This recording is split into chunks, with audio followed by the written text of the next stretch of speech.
In the late medieval era, physicians were struggling with the bubonic plague, also infamously known as the Black Death.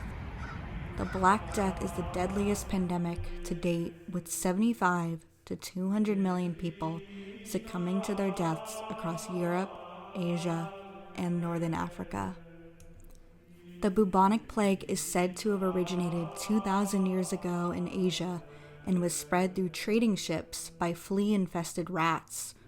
The plague reached Europe through a Sicilian port in 1347. The crew had fallen ill, and many were already dead. When the rats perished from the disease, the fleas would find their next host, usually human, and infect them with their bites. Once infected, you would become incredibly contagious, so much so that even brushing one's clothing could spread the illness. Most people would be asymptomatic for days without realizing they had even contracted the disease and were now spreading the plague. However, when the symptoms did take over, they were horrifyingly dreadful. The victims suffered black boils that would ooze blood and pus, a fever, chills, vomiting, diarrhea, excruciating aches and pains, and even their fingers and toes would often turn black.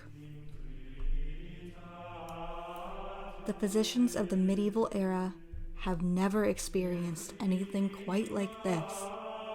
When attempting to treat the Black Death, their methods were quite unconventional and very different than what we are used to. They would use techniques such as bloodletting and boil lancing, which would often lead to infections.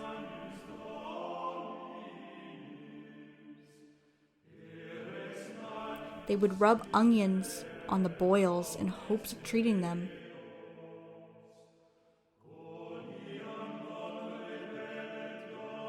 They burned various herbs and often bathed their patients in rose water or vinegar.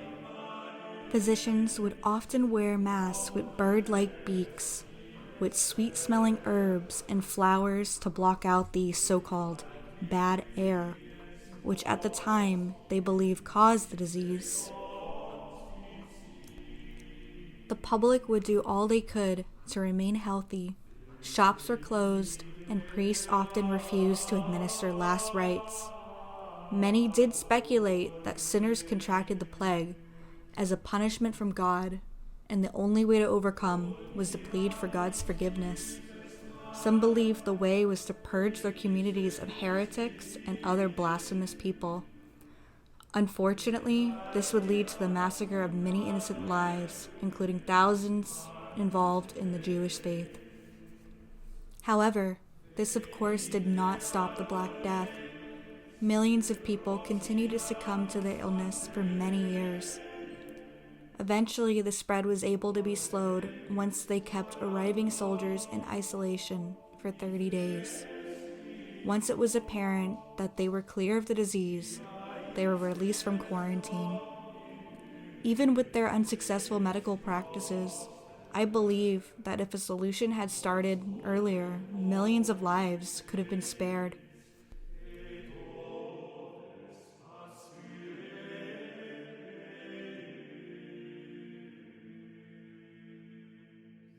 The Black Death took a devastating amount of lives, and no one was safe. Not the old and fragile, not the able-bodied and strong, and not even the children.